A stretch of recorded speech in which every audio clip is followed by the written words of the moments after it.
하늘 시민의 품격과 법이라고 제목을 지었습니다. 이 마태복음 5장에서 6장, 7장에까지 우리가 산상수훈이다, 산상보훈이다 이런 말씀을 하고 있는데, 모두 다 이 말씀은 상당히 격이 높고 격조가 높고 차원이 높고 세상 사람들로서는 상상하기도 어려운 그런 말씀들입니다. 하나님 말씀이 우리가 천국과 지옥도 말하지만 일상생활에 있어서도 하늘나라 시민이라면, 천국 백성이라면 세상에 속한 사람들하고는 완전히 좀 뭐랄까요, 결이 다르다. 좀 우리가 좀 표현하자면 나무도 좋은 나무는 결이 다르죠. 그 결이 다르다 말 쓰지 않습니까? 그래서 이 말씀들을 보면서 한편으로는 우리가 이 말씀의 수준과 이 말씀이 요구하고 있는 범위라 할까요?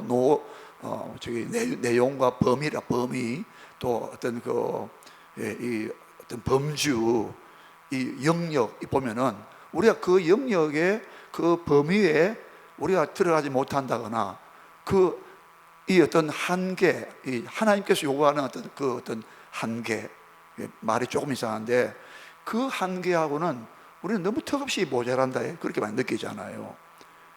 그러나 우리에게는 이미 씨앗이, 말하자면 씨앗이, 천국 말씀의 씨앗이 우리에게 발화되고 있기 때문에 우리는 얼마든지 믿음이 성숙하고 성령으로 충만해지고 예수님의 형상, 하나님의 형상으로 로마서 8장 29절 말씀과 같이 아들의 형상을 본받기 위함이라. 하나님의 보이지 않는 하나님의 형상이다. 골로새서 1장 15절에 예수 그리스도는 보이지 않는 하나님의 형상이시다. 하나님의 형상은 아무도 못 봤습니다. 그런데 예수님께서는 마태복음 5장에서 좀 뒤에 가보면은 산상수훈에서 너희는 하나님 아버지의 모습을 형용을 보지 못하였으나 나는 봤다라는 이런 뉘앙스를 가지고 말씀하신 적이 있습니다. 그래서 하나님의 영이시기 때문에 영은 무형입니다. 무형체, 비물질이에요.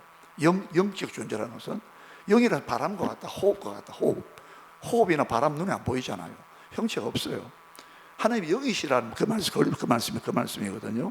그런데 하나님은 그래도 어떤 형용이나 형상을 가지고 나타난 적은 있습니다. 자, 그 중요한 게 아니고, 그래서 중요한 건 뭐냐면 어떻게 이 산상수훈을 보면서 너무나 구체적인 삶에 적용을 시키고 있는데, 오늘 본문에서는 4가지를 적용했잖아요. 했는데 일상생활에서 구체적으로 하늘나라 백성이라면 이 정도는 돼야 된다. 하늘나라 백성은 세상 사람들하고는 전혀 격도 다르고 결도 다르고 품위가 다르고 품격도 다르고 겉으로 나타나는 품격이 아니라 그 속에서 새로운 본성이, 하나님의 생명이, 그리스도의 생명이, 하나님의 마음이, 주님의 마음이, 너희 마음 이 마음을 품으라, 곧 그리스도 예수의 마음이라고. 그 마음이 새 마음과 새 영이 새 언약으로 우리가 들어와 있다 이 말입니다. 그래서 이게 가능하다 이 말입니다. 어떤 사람들은 산상수훈은 나중에 우리 천국 가서 우리가 지켜야 될 법이야 이렇게 말하는데 그건 너무 비약한 거예요. 아닙니다. 이미 천국이 왔어요. 회개하라, 천국이 가까이 왔다라고 했죠. 그때는 앵기켄인데, 앵기켄 이 말은 가까이 왔으나 아직 완전히 이루어지진 않았다. 이 영어로 우리 많이 쓰는 말이기 때문에 제가 말합니다. 여러분 다 아시는 단어, already but not yet. already 이미 벌써. 그러나 but not yet. not 아니다. yet이 뭡니까? yet은 아직도 이 말이에요. 지금 천국이 왔는데 완전 완성, 구원의 완성은 예수님 재림하시면서 새 하늘 새 땅에 가야 완전히 우리가 변화되어 버리는 거죠. 예수님 말씀하신 것처럼 그때 가면은 전부 다 장가도 안 가고 시집도 안 간다. 다 왜? 유대인의 충만한 숫자와 로마서 11장에서 우리가 말씀드렸잖아요. 새벽기도 말씀드렸어요. 유대인의 충만한 숫자와 이방인의 충만한 숫자가 다 꽉 차면 온 이스라엘 구원을 받기 때문에 끝나는 거예요. 로마서 11장에서. 예. 그래서 그 충만한 숫자가 다 들어오게 되면 이제는 더 이상 생육하고 번성할 게 없어요. 하나님 나라 백성이 요한계시록의 7장과 14장에 두 번 나오는 14만 4천 명이 완성되기 때문에, 구원의 완성이 되기 때문에 더 이상 뭐 미워하거나 시기질 것도 없고 분낼 것도 없고, 예? 뭐 억지로 하는 것도 없고, 기쁨이 충만하고 하나님의 영광으로 막 충만해가지고 더 이상 바랄 게 없어요. 영원토록 구원의 그 은혜의 영광을 찬미하게 하려고. 에베소서 1장에 3번이나 그 은혜의 영광을 찬미하려고, 찬송하게 하려 합니다. 그 우리 받은 은혜가 죄인된 우리에게 무상으로 공짜로 그냥 구원을 줬으니, 예? 그 무시무시한 율법의 요구도 예수님이 다 충족시켜드리고, 예수님 율법을 다 이루셨고, 마태복음 5장 17절에 너희가 오해하지 마라, 내가 율법과 선지자를 내가 폐하러 온 것이 아니다, 내가 완성하러 왔다라고 하죠. 완전히 예수님께서 완전케 하시고 성취한다 뜻이에요. 그 플레로마라 말은 가득 찬다, 꽉 채워본다는 거예요. 우리는 하나님의 법에 채우기도 하고 또 모자라기도 하고 이러잖아요. 올라갔다 내려갔다 이러잖아요. 예? 은혜 충만 성신으로 막 올라갔다가, 그러나 완전하게 충만하게 채운 분은 완성하고 충만이에요. 이 완성, 내가 완전케 하러 왔다. 내가 완전케 하러 왔다. 내가 이게 율법의 1점 혈액이라도 땅에 떨어지고 내가 다 천지가 없어지기까지, 없어지기 전에는 내 말이 없어지지 않냐고, 다 내가 이루리라. 율법의 1점 혈액 내가 다 이루고야 말리라. 뉘앙스는 그런 뉘앙스라고요. 이런 예수님을 우리에게 믿음을 주셨어요. 믿음으로 영접했으니까 하나님 우리를 바라보실 때 예수 그리스도를 바라본다 이 말입니다. 아유 잘 됐네, 우리가 하나님께서 우리를 바라보실 때 예수 그리스도 옷을 입었으니까. 갈라디아서 3장 27절에 우리가 종이나 자주자나 주인이나 종이나 헬라인이나 유대인이나 모두 다 남자나 여자나 다 하나요, 예수 그리스도를 옷 입었다는데, 그리스도를 옷 입었으니까 하나님 우리 옷 보고 판단하잖아요. 하나님이 우리를 예수 그리스도로 옷을 입고 있으니까 우리는 어렵다고, 들어오라, 천국 들어오라고. 그러니까 우리는 막 속에는 막 죄짓고 막 방탕하고 막 술 취하고, 방탕과 술 취하지 말고 생활의 염려 3가지, 방탕과 술 취하고 생활의 염려 3가지가 그날의 떡과 같이 너희를 덮친다. 이걸 조심해라. 그러면 항상 기도하고 깨어있어요. 잘 됐네. 예수님, 우리가 하나님 우리를 바라보시는데 예수님 저는 보고 있으니까 마음대로 뭐 방탕하게, 그게 아니죠. 우리 속에 벌써 새 본성이, 새 생명이 들어와 있다 이 말입니다. 말씀이 씨앗이 들어와 있다 이 말이에요. 싹이 두고 자라고 있다 이 말입니다. 발화되고 성장하고 있다 이 말입니다. 우리 안에 하나님 나라가 마치 채워주고 성장 나간다 이 말. 마치 그 뭐예요? 가루새말 속에 뭐 넣었어요? 누룩 넣은 것처럼. 겨자씨 아주 겨자씨 조그만 나물이잖아요. 근데 그게 자란다. 나중에 공중에 새 와서 깃들을 지어도 된다. 처음에 겨자씨 조그만 나무였는데 우리 하나님 나라, 우리 안에 완성되어 가고 있다 이 말 지금. 우리의 천국 힘이 되어가고, 이미 되었고 already, but not yet. 아직 완성 안 됐어. 완성하시면 예수님밖에 없어요. 우리는 그 소망이 우리에 있다 이 말입니다. 그때 가서는 갈등할 모순이나 갈등도 더 이상 없고, 예수님 오시고 그날에 가서 그때는 아무 밤도 없고 다시는 저주도 없고 애곡하는 것도 없고 아픈 것도 없고 눈물도 다시는 다 없고 다 눈에서 눈물 다 씻어줬고 구원의 완성이 온다 이 말입니다. 그래 벌써 이 마태복음 5장, 6장, 7장은 천국 백성의, 하늘 시민의 법을 벌써 우리에게 선포했다 이 말입니다. 벌써 우리는 그걸 바라보고 있는 거예요.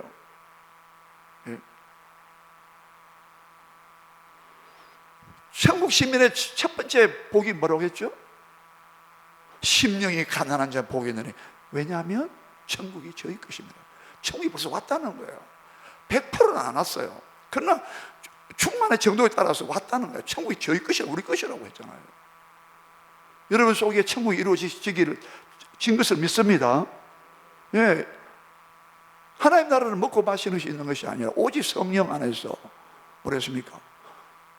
의와 평강과 희락이니라. 하나님 의가 우리 어려워지고 하나님 관계가 회복되고 예? 의가 왔단 말이야. 예수 그리스도의 의가, 하나님의 의가 왔단 말이야. 내가 하나님 자랑할 만한 인간의 의가 아니라 그래. 인간이 자기 의가 아니라 그랬잖아요. 이만큼 내가 뭐 남한테 잘했고, 이만큼 내가 뭐 선하게 살았고, 도덕적으로, 양심적으로, 윤리도덕적으로 내가 별 하자가 없는, 이만큼 괜찮다. 그거 가지고 절대 하나님 나는 못 들어가. 하나님으로부터 난 의라. 하나님께로부터 난 발생된, 우리에게 주어진, 선물로 주어진 하나님의 의가, 혹은 예수 그리스도가 갖고 계신 그 의가 우리에게 왔다는 말입니다. 그게 하나님의 의예요. 우리를 살리는 하나님의 의란 말입니다. 따라합시다. 예수 그리스도가 하나님의 의다. 나의 의는 하나도 없어요. 이사야서 64장 6절에 뭐라 되어 있습니까? 우리 한번 찾아봅시다. 이사야서 64장 6절. 이사야서 64장 6절.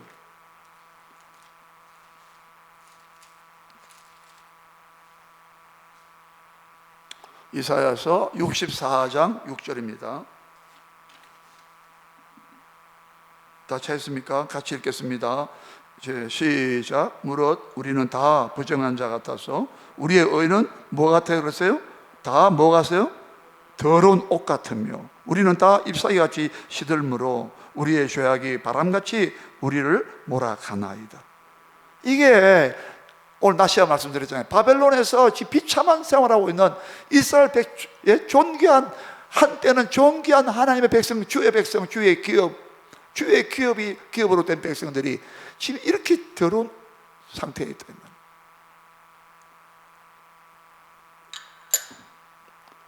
그런데 하나님이 이스라엘을 새롭게 하면서 다 더러운 옷과 같은, 우리는 다 부정한 자 같다는 말이에요. 깨끗이 못하다는 말이에요. 그래서 하나님이 다 회개시켜가지고 다시 이스라엘로 돌아오게 하겠다고 소망을 주셨잖아요. 할렐루야. 예. 자, 다시 돌아옵니다. 마태복음 돌아와서 자 보겠습니다. 자, 다시 38절 39절 두 절만 먼저 보겠습니다. 시작. 또 눈은 눈으로 이는 이로 갚아라 하겠다는 것을 너희가 들었으나 나는 너희에게 이르노니 악한 자를 대적하지 말라. 누구든지 내 오른뺨을 치거든 왼편도 돌려대며 했지요. 예. 왜 하나님께서는 모세를 통하여 눈은 눈으로 갚아라, 이는 이로 갚아라, 뭐 상처는 상처로 갚아라, 발은 발로 갚아라, 네가 받은 것만큼만 해야 된다, 더 이상 넘어가면 안 돼. 왜 우리는 우리 가해를 받거나 가해자가 우리를 해를 끼치면 우리가 모욕을 당하고 우리 짓밟으면 가만히 있습니까? 바로 대받아 씌우면 무서운 본성이 보복하고자 하는, 복수하고자 하는, 예? 그것도 맥값으로 갚아줘야 직성이 부린다 했잖아요. 예? 우리 무섭습니다, 여러분. 예? 한번 두고 보자. 너 그랬지? 기회만 노리고 있다가 찬스만 오면은 다 갚아줍니다. 안 갚아주고 있잖아요. 예? 여러분 다 자기를 한번 성찰해 보세요. 우리가 회개할 게 너무 많아요. 예? 내 알량한 자존심을 건드렸기 때문에 나는 내 값을 내가 갚아준다. 예? 자, 이 보세요. 이게 우리가 얼마나 뒤틀려 있고 얼마나 추하고 더럽고, 예? 부패한가를 보세요. 이 부패한 이 본성을 보라고요. 원래 아담을 창조할 때 안 그랬단 말입니다. 우리가 얼마나 지금 추하고 악한 존재를 봐야 된단 말입니다. 예? 아니, 오죽하면 하나님께서 예수 그리스도의 옷을 우리가 입혀주지 않으면 안 될 정도로 우리에게서 발산되고 발생되는 자생적인 어떤 의도 하나님께서 더럽다고 안 만나고 하잖아요. 예? 8년 동안이나 10년 동안이나 앉아서 잠든 어떤 성녀가, 이름 다 아시죠? 이름 다 아시잖아요. 예. 어떤 분이 바로 얘기하시더라고. 예. 그분 이름 딱 대가면서, 예. 새벽 기도 때 자기는요 욕심을 부리기 위해서 8년 동안 잠을 앉아서 잤어. 장좌불화로 해가지고 불와 안 누웠다 이 말이야. 앉아서 잠자네. 앉았어. 자기가 욕심을 없애기 위해. 근데 그 사람이 나중에 죽을 때 뭐라 했습니까? 나는 많은 남자와 수천 명의 남자를 속인 죄로 나는 산채로 나는 지옥불에 떨어진다라고 했어요. 그 사람은 그나마 지옥과 천국을 보았어요. 그것도 하나님께서 뭐 역사했다고 나는 봅니다. 그렇게 자기가 깨끗해지려고 하고 그렇게 욕심 버리고 탐욕 버리려고 돌을 닦은 사람인데, 그 사람이 결국은 나는 많은 사람들을 잘못 인도했기 때문에 나는 산채로 지옥불에 떨어진다고 무슨 고백을 했잖아요. 인간의 의는요 다 더러운 옷과 같다고 했어요. 우리 안에 미움이 생기고 막 시기 질투가 나오고, 나보다 잘생기고 잘나고 하면 시기 질투가 내 속에서 자라나고, 그거 여러분 그런 가족은요 0.001% 갖고도 천국 못 갑니다. 근데 예수님이 그 피로 다 씻어주고 예수 그리스도 옷을 입혀주고 어렵다고 해주니, 칭이 이게 새 언약이에요. 한번 따라합시다. 새 언약은 죄 있는 자를 어렵다고 칭해주는 것입니다. 그게 새 언약이에요. 옛 언약으로서는 절대 안 되는 거, 율법으로서는 절대 안 된단 말입니다. 새 언약이 딴 거 아니에요. 새 언약은 은혜의 언약이라고요. 은혜로 너를 어렵다고 했대. 은혜로 그의 이름을, 예수의 이름을 힘입어 어렵다 받았단 말이에요. 그 이름을 힘입어 죄사함 받았단 말이에요. 그러니까 우리는 그 은혜에 감격하여, 주 은혜에 감격하여 기독교를 그 은혜에 잡힌 사람들이란 말입니다. 나는 죄인 중에 개수라고 사도 바울이 교회를 잔멸. 그것이 하나님께 앞에 자기가 의라고 생각하는 사람이에요. 그런데 부활의 주님 만난 다음에 당신 누굽니까? 주의 누구십니까? 나는 네가 핏발 나사렛 예수다. 다시 부활하신 예수님 만날 때 그가 십자가에 죽으심이 의미가 다시 깨달아졌단 말이에요. 구약성이 다시 깨달아졌다 이 말입니다. 사도 바울이 구약을 가지고 신약을 가지고 구약을 십자가 예수님 부활을 통해서 구약을 새롭게 해석했단 말입니다.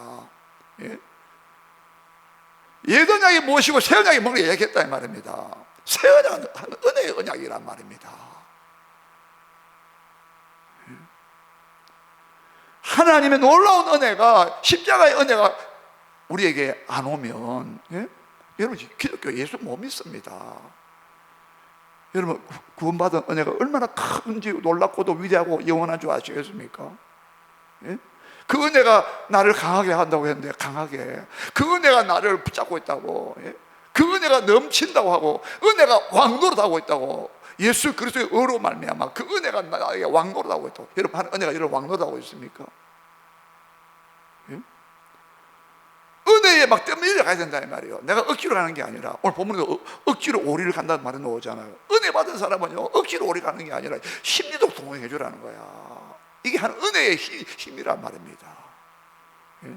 내가 이만큼 받았으니까 너도 이만큼 받아, 이게 아니란 말이에요.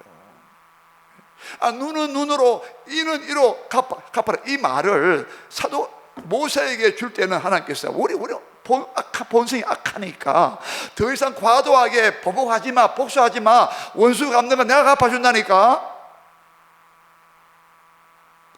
그 원수의 머리에 숯불을, 이마에 숯불을 내가 올려놓는다니까.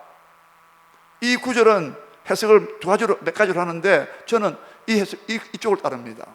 잠언에 보면요, 원수를 갚지 마라, 그 원수의 이마에다가 숯불을 얹어 놓는다, 그런 말씀이 또 나와요. 사도 바울은 구약을 정통한 사람이기 때문에 그걸 인용한 것 같아요. 여러분 이마에다가 숯불을 얹으면 살겠습니까?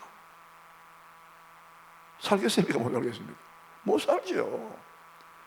너가 원수를 악을 선으로 갚으면 원수 갚는 거는 내가 갚아줄 테니까, 원수에게, 네가 원수가 죽을 때, 원수가 막 괴로울 때, 원수의 말과 원수가 가지고 말이 넘어졌다, 구약 보면은 이렇게 줘라.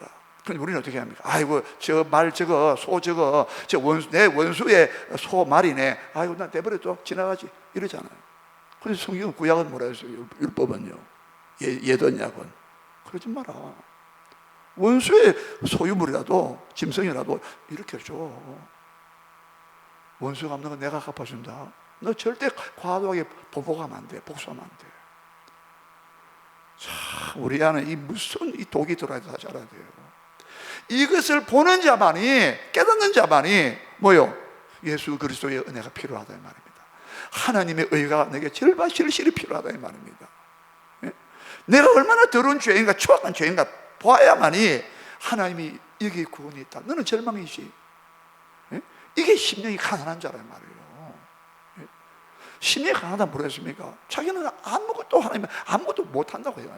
아니 목사님 지금 컴퓨터 만들고 비행기 만들고 로켓 쏘아야 되는 판인데 아무것도 못한다고요? 그게 아니라 하나님이 기뻐하실 만한 의를 아무것도 생산할 수 없는 무능한 죄인이란 말입니다. 예? 악은 무조건 생산해내지만 하나님이 기뻐하실 만한 그 수준에 완벽하게 도달할 만큼, 그 기준에 부합할 만큼 하나님의 의와 거룩함과 거기에 도달할 만큼 그걸 아무것도 생산하지 못해 무능하고 무지하고, 예? 전적으로 하나님만 바라볼 수 없다. 그 영적인 이 일에 대해서 하나님 관계 속에서 나는 하나님만 바라볼 수밖에 없다. 나 주님만 바라본다. 왜? 하나님을 기쁘시게 할 수 있는, 충족할 수 있는 모든 것들은 하나님에게서만 나온다 이 말입니다. 부패 타다가 내 속에서 나오지 않는다 이 말입니다. 그래서 자기를 부인하고 나는 아무것도 못합니다. 나는 아무것도 아닙니다. 나는 전적으로 하나님만 의지합니다. 그게 심령이 가난한 자예요. 심령이 강하지 않으면요 모든 예배와 전도, 봉사 이 전부 다 거짓이에요. 나는 아무것도 난 내게 의의가 없습니다. 나는 아무것도 안 합니다. 나는 나 자신을 난 의지하지 않습니다. 절대 하나님은 의존합니다. 물고기가 물을 떠나 살 수 없는 것처럼요, 새가 하늘에 없다면 살 수 없잖아요. 나무는 토양에 뿌리를 박아 살고, 우리가 얼마나 하나님과 거리가 멀어져 있는가 보라고 말합니다. 하나님의 요구에 대해서 우리가 얼마나 거리를 두고 있는 보라고 말해요. 여러분, 하나님의 요구하시는 그 말씀의 요구가, 율법의 요구가 예수님 다 이루어 주어서 우리 구원받았지만, 우리는 구원받았으니까 하나님이 요구하시는 그 분량에 가까이 가야 되잖아요. 그것이 그리스도의 장성한 분량이 충만한 데까지 자라고 하는 에베소서 4장 13절 말씀이었다 이 말입니다. 예. 그래서 39절입니다. 그런데 이렇게 하나님께서는, 너희가 그 악한 마음을 가지고 막 보복을 하니까 상한선을 지었다 했잖아요. 상한선을 끊었다 했잖아요. 근데 이것을 이 당시에 바리새인과 세관들은 이 말씀을 곡해, 오해하고 잘못 가르쳤잖아요. 예수님이 다시 바르게 교정해 줬다 했잖아요. 바리새인들은 뭐라 그랬어요? 이 말씀을 오히려 부추겼다. 야, 이는 이라고 했지, 손은 손으로 하라고 했지. 그게 더 많이 나오잖아요. 또 뭐라 했습니까? 눈은 눈으로 갚으라 했지. 갚으라니까. 그래서 악을 조장하고 부추겼다고, 그 당시에. 그게 나쁘지 않다. 이건 정말 율법의 정신을, 율법의 의미를, 목적을 왜 주셨는가를 잘못 곡해한 거죠. 그래서 예수님께서 하지만 나는 너에게 말한다. 하나님의 권위를 가지고, 하나님이신 그분이 인자가 되셨지만 나는 너에게 말한다. 하나님의 아들로서 나는 율법의 완성자로 내가 말한다. 참 예수님 참 놀라운 분이시죠. 참 예수님 그랬습니까?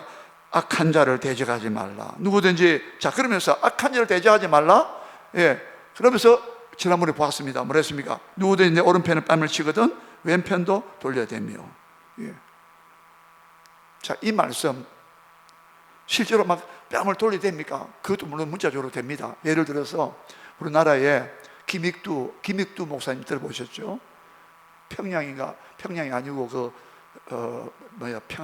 평안남도에 거기 황해도에 개성인가 그쪽에 사람인데, 그쪽 근처에 사는 사람인데, 살아다 보이는데 이분이 깡패 주먹 잘 쓰고, 근데 이분이 예수를 믿고 영접해가지고 예수 믿고 목사가 됐잖아요. 그래서 깡패가 김익두 그 말만 들어도 사람들이 막 오금을 지르고 그랬다는데 목사가 됐단다. 그래, 어떤 사람이 김익두한테 가서 막 오물을 투치했다든가 때렸다든가, 김익두가 웃으면서 옛날 같으면 나한테 벌써 가루가 됐을 텐데 난 예수님 믿어가지고 나는 그렇게 할 수 없다. 뭐 그런 비슷한 말을 했다 하잖아요. 이거는 뺨때려 그것보다 더한 거죠. 예. 중국의 그 오지에 아주 산골에 깊은 내륙의 내지에 그 허드슨 테일러라고, 이분은 모르는 사람은 없습니다. 세계 그 선교 역사를 보면요, 허드슨 테일러, 그 사람의 예화도 나와 있는데, 그 사람이 한 번은 중국에서 이제 강을 건너가기 위해서 배를 불렀답니다. 배가 왔어요. 왔는데 허드슨 배를 타려고 하는데 어떤 중국 사람이 허드슨 밀어본 거야. 밀쳐버리고 테일러가 막 땅바닥에 진흙이 빠졌답니다. 근데 그걸 보고 배를 갖고 온 선주가 같은 중국 사람이지만, 당신이 왜 그러냐고. 내가 온 것은 당신이 온 게 아니라 이분이 불러서 내가 온 거야. 이분이 먼저 타야 되고 당신 이러면 안 되지. 그렇게 막 핀잔을 막 했어요. 허드슨 테일러가 일어나더니 막, 당신 너 누구냐? 내가 불렀는데 너 배 네가 불렀냐? 막 따졌습니까? 안 따졌대요. 허드슨 테일러는 그 사람하고 같이 들어가면서 그 사람하고 또 이야기도 나누고, 그 사람이 굉장히 인상 깊게 받았다는 거예요. 그런 이 에피소드가 전해집니다. 허드슨 테일러는 하나님의 은혜가 그 속에 있고 예수 그리스도의 은혜를 받았기 때문에 그 사람을 따지지 않았다는 거예요. 오히려 서로 막 얘기도 하고, 서로 막 그 사람 입장 좀 뭐랍니까? 막 까뭉개지 않고, 인격이나 이것이 뭘 말하냐면은, 예수님, 우리 하나님의 자녀가 되기 때문에, 우리는 말할 수 없는 죄를 용서받았기 때문에 악한 자도 용서해 주라. 악한 자를 용서해 주라. 베드로전서에 보면은 뭐가 나옵니까? 사랑은 허다한 죄를 덮느니라, 이런 말이죠. 사랑은, 한번 따라합시다. 사랑은 허다한 죄를 덮느니라. 죄를 덮어주는 거예요. 이 죄를 덮는다는 것은 굉장히 중요한 말씀인데, 자, 속죄란 말도 뜻이 그렇잖아요. 그래서 자, 여기서 하나 우리가 오해하면 안 됩니다. 자, 잘 보세요. 오랜 밤을 치거든 왼밤 돌려댔잖아요. 그럼 예를 들어서 만약에 정신 이상자가 우리 뺨을 때렸다 합시다. 그럼 우리가 또 이렇게 해야 됩니까? 자, 어떻게 할 거예요? 정신 이상자가 혹은 또 술 취한 사람이 우리 보고 막 뺨을 때렸다 합시다. 이 말씀대로 우리가 막 이렇게 해야 되나요? 그건 막 이해하고 용납해야 되나요? 그게 아니라, 내가 모욕을 받았을 때, 인격적으로 내 일신상, 내 개인상, 일신상에 내가 인격적인 어떤 모욕이나 창피감이나 내가 가해를 받았을 때에, 피해받았을 때에, 그때 내가 그 영혼을 불쌍히 여기면서 용납하고 용서해주고 허물을 덮어주고, 그렇게 하라는 의미지. 그 사람이 지금 이제 술 먹고 정신 이상자가 되어 있는데 이렇게 하고, 예를 들어서 또 어린 아이들, 어린 아동들을 막 학대합니다. 그러면 어떻게 또 막 허용합니까? 자, 이 말을 왜 하냐면, 이 예수님의 이 말씀을 오해를 한 사람이 있습니다. 그 사람이 누굽니까? 바로 인도의, 영국의 식민지가 되었을 때에 마하트마 간디라는 사람이에요. 간디가 비폭력 무저항으로 유명한 사람입니다. 그 사람은 아무리 영국이 인도를 막 점령해서 막 수탈해가고 약탈해가고 막 경찰을 동원해서 막 핍박하더라도 인도 사람들은 비폭력 무저항으로 일관해야 된다. 그 사람 그 말이요, 이 산상수 예수님 말씀을 깨닫고 그렇게 했다는 거예요. 그게 아닙니다.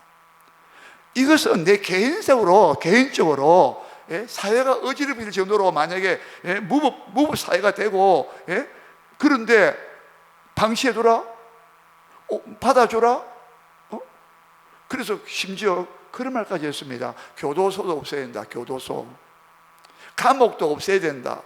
사형제도 없애야 된다. 왜? 악한 자가 오른밤을 치고도 왼밤도 돌려라고 예수님 말씀했지 않았느냐? 그런 거 없어야 돼. 경찰관도 필요 없어. 군대, 군인도 필요 없어. 전쟁도 하면 안 돼. 자, 그렇게 나왔습니다. 이 말씀을 너무 극단적으로 해석을 하고 적용시킨 것입니다. 이 말은 내가 개인적으로 내가 피해받거나 내가 모욕을 당하거나 내가 창피당하고 굴욕당할 때, 나를 짓밟을 때 그것을 이렇게 사랑으로 받아줘라, 이런 말씀이지, 그 악을 악한 짓을, 행동을, 악한 죄를, 악한 거 아닙니까? 예? 막 폭력을 행하고 막 남을 구타하고 막 그런데 그러다가 그래 좋다, 네가 하니 옳다, 이런 말이 됩니까? 이건 예수님 말씀을 했다고 우스갯소리를 만드는 거란 말입니다. 예? 좀 어려운 말로 희화화 아주 희극적으로 만들어버리는 거예요. 로마서 13장에 정부의 관리가, 공무원들이 공연히 칼을 차고 있지 않다, 법을 어긴 자는 징벌하게 되어 있다, 징계해라고 나와 있어요. 모든 권세는 하나님에게서 나오는 것이고 하나님이 다 정하신 권세가, 나라에 다 법이 있고 권세가 있다 이 말이에요. 법이 있다 이 말입니다. 여러분, 이 말씀을 좀 그렇게 좀 잘 분별해야 된다 이 말입니다. 자, 두 번째입니다. 자, 40절입니다. 좀 시작. 또 너를 고발하여 속옷을 가지고자 하는 자에게 그도까지도 가지게 하며라고 했습니다. 자, 너를 송사하여, 옛날 번 송사 고발한다, 속옷을 가지고자 하는 자. 자, 이 말 속에서 이해가 잘 안 되는 게, 아니 무슨 재판을 하는데, 고발을 하는데 옷을 옷을 구하기 위해서 재판하는 거 봤습니까? 어떻게 생각합니까? 아니 재판을 걸었어요. 재판을 걸었다니까, 고소했다니까. 고소해가지고 이 사람, 재판 판사님, 이 사람이 입고 있는 그 속옷을 내게 달라고 재판을 걸었다니까요. 이게 무슨 말이냐면, 옛날 고대 사회는 옷이 너무 귀하단 말입니다. 자기가 손해를 봤으면, 자기가 지금 당연히 옷이 없으니까, 상대방이 나한테 해코지 했으니까, 내한테 피해 입혔으니까, 돈이 없으면 당신 속옷이라도 내놔라 이거야. 여러분, 옛날 우리나라도요, 60년대만 하더라도, 그때 저도 어릴 때 보면요, 가난한 집의 그 학생들은 진짜 참 옷도 참 별거 없었어요. 그 60년대 그 앞에는 뭐 전쟁 끝난 다음에는 미군 부대에 그 뭐 옷을 입었다 하잖아요. 예? 막 큰 옷도 얻어 입고 말이죠. 옷이 없어요. 옷이 어디 있었습니까? 예? 지금요 20, 30대는 모릅니다. 50대 넘어간 사람은 압니다. 근데 더더구나 옛날 시대는 옷이 너무 귀했다는 거야. 그래서 자기가 피해를 입었으니까 보상받아야 되는데, 재판관님, 이 사람 옷, 속옷 그거 달라고. 좀 이해가 됩니까? 그 당시에 이 문화를 이해해야 이 말이 이해가 되는 거예요. 그냥 우리가 얼핏 보면 무슨 세상에 뭐 재판을 그런데 뭐 옷을 달라고 재판을 그러냐? 그게 아니라 그렇다는 거예요. 옷이 너무 귀하다는 거예요. 지금 옷이 현에 빠지잖아요. 뭐. 예? 옷이 넘쳐나지. 자, 그래서 속옷을 달라고 그랬습니다. 그런데 예수님은 뭐라 했습니까? 뭐까지도 가져가라 했습니까? 겉옷까지도 주라는 거예요. 이 겉옷은 절대 주면 안 됩니다. 그리고 율법에는요, 출애굽기나 보면 해가 지거든, 해가 질 때까지는 겉옷에 대해서만큼은 담보나 제당된 있잖아요. 빨리 돌려줘야 돼. 왜? 그 유대 나라는 밤에 기온이 막 내려, 반 이상은 사막이에요. 사막. 기온이 팍 일교차가 심하단 말이죠. 밤에는 기온이 너무 내려가기 때문에 겉옷인 이불처럼 그 당시에 사람들이 이불처럼 썼다는 거예요. 사용했다는 거예요. 해가 지면 빨리 돌려줘야 된다, 이런 법이 율법에 나와 있습니다. 이웃을 배려하는 것이죠. 예수님께서 말씀입니다. 겉옷까지 주라는 거예요. 그럼 이 사람은 그냥 밤에 목에 덮고 자라는 겁니까? 예? 우리 보면 뭐 거의 뭐 옷을 갖다가 없는 상태로 뭐 반나체처럼 뭐 생활해야 되는데, 예수님은 그런 문자 그대로 이 말씀을 해석해야 되냐 이 말이에요. 그런 것도 되겠지만 그보다도 이 말씀, 예수님도 이 율법을, 새로운 율법을 주셨는데, 아니죠. 새롭다는 보다도 율법을 원래 주신 목적을 다시 살려준 거죠. 어떤 뜻입니까? 너희가 그 사람의 권리 요구하거든. 법적인 권리다. 기득권 고소하고 기득권 안 잃어버리려고 하는 사람을 보거든. 너는 너의 기득권 양보하고 네가 손해를 감수하고 그 사람이 요구하는 것보다 훨씬 몇 값을 더 주라는 거예요. 이것이 은혜가 넘치는 것입니다. 우리 성도들은요, 예? 막 미주알 고절해가지고 막 콩나물 깎듯이 깎고 이렇게 하면 안 돼요. 예? 쌀 백박에 담아주더라도 더 고봉으로 해서 막 얹어주고. 예수님은 했어요. 내가 누르고 흔들어 넘치도록 하여 너에게 안겨주라 했잖아요. 주라. 그래야면 내가 너에게 줄 것인데, 누르고 흔들어가 눌러가 또 흔들어가지고 또 내려가 넘치도록 해서 안겨준다 했잖아요. 이게 하나님의 마음이라 이 말이에요. 예? 자기 아들도 아끼지 않고 우리 독생자를 줬다 이 말입니다. 이래야 사람들이 야 정말 교회 다니는 사람 다르네. 어떻게 저렇게 할 수 있냐? 예수님 때문에. 하나님의 은혜가 이래요. 우리가 받은 구원이 이렇습니다. 이렇게 되잖아요. 이해가 됩니까? 예? 자, 41절입니다. 요거 마치겠습니다. 시작. 또 누구든지 너로 억지로 오리를 가게 하거든 그 사람과 심리를 동명하고. 억지로 오리를 가게 하거든. 옛날에 이것도 배경을, 문화 배경을, 사회 배경을 알아야 돼요. 이 로마 군인들이 이 그 자기 식민지 백성들에게, 예? 로마 군인들은 막 군장이나 막 이 무겁잖아요. 뭐 또 뭐 짐을 갖고 있다면 자기 식민지 백성들한테 이리 와 불러가지고 막 억지로 막 짐을 지어가지고 막 가자 간답니다. 자기 무거우니까. 그런데 로마법에도 어느까지 이렇게 구체적으로 어느 상한까지 상한선이 되는지 모르겠는데, 억지로 로마 군인들이 자기 피식민지 백성들을 억지로 사로잡아가지고 야 내 짐 같이 끌고 가 이렇게 막 강압적으로 할 때, 만약 오리를 가자고 하거든, 아마 그 당시 예수님 시대 당시에는 아마 로마 군인들이 아마 오리 가자고 하는 것 같아. 심리가 4kg잖아요. 맞습니까? 심리가 4kg죠. 오리가 2kg도 그리가 작지 않습니다. 가자 하거든. 억지로 오리 가자 하거든. 예수님 말했습니까? 더블로 심리도 동의해 주라는 거예요. 그러니까 한계를 초월하는 거야. 누가 억지를 부리거든, 그 억지보다도 네가 더 많이 보상해 주라는 거야. 더 많이 해 주라는 거예요. 저도 이번에 우리 이 교회 일 때문에 내가 이야기했지 않습니까? 네. 우리 그걸 양보라는 거야. 양보. 그래야 하나님이 기뻐하신다는 거예요. 너무 애누리 없이 하지 말라는 거예요. 풍성하게 나눠주고 건네주고, 필요한 게 뭐가 있냐고, 도와줄 게 없냐고. 이게 천국 시민이에요. 우리 여러분 많이 말 들어보셨죠? 마지막 4번째 개헌 다음 시간 하는데, 천국에 가면요 밥숟가락 서로 어떻게 한답니까? 지옥에 갔더니요 서로가 어떻게 한다 그랬어요? 밥숟가락 너무 수저가 긴데 길게 돼 있잖아요. 천국에서는 기니까 상대방 입에 갖다 줘야 되는데, 너무 길어서 잡기 힘든데 어렵다는 거야. 지옥은 그걸 갖다가 자기 입으로 하려고 되나 안 되지, 너무 길어가지고. 천국은요 그 밥숟가락이나 젓가락이 너무 길어가지고 상대방 입에다 막 떠넣어준다고 그러잖아. 이게 여러분 천국입니다. 천국. 내 것이 없다고. 사도행전 2장에 자기 것이라 한 사람 한 사람도 들어있어요. 모든 소유를 팔아가지고 각 사람의 모든 성도들의 필요를 채워줬다고요. 자, 이게 은혜입니다. 이 은혜의 세계입니다. 우리 다 같이 하나님 앞에 우리 기도하겠습니다. 하나님, 우리 다 같이 기도할 때 하나님, 우리가 정말 하나님 천국 백성으로 살게 해달라고 기도하겠습니다. 주여.